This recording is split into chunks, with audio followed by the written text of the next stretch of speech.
Ram 3500 diesel exhaust manifold cracked. Gonna be changing it out. Got a clip for the sensor, 2 clamps for the turbo line, and then we'll get the airbox out of the way. Should have a nut there. Once the airbox and the hose is out of the way, should be 4 nuts, 15mm for the heat shield.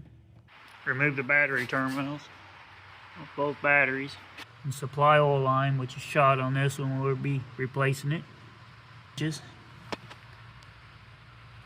put something in to keep the dirt out of everything. And we got 4 15mm nuts holding the turbo to the manifold. 2 goes up from the bottom, and the outer 2 from the top down. After those are off, got the 12 main bolts holding the manifold to the head.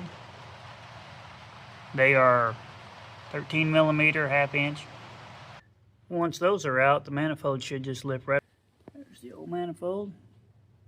Alright, now set the new manifold back down in.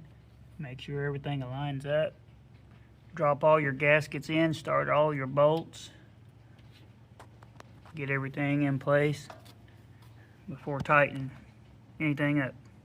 Once the manifold's all torqued down, get your 4 nuts back on here. 2 comes down from the top. 2 goes up from the bottom, the back 2. Once all 4 of those are tight, move on up to the heat shield. 4 15mm bolts. Then install the 2 nipples for the new turbo feed line. 1 right there on the oil filter housing, and 1 right there. And then install the new line.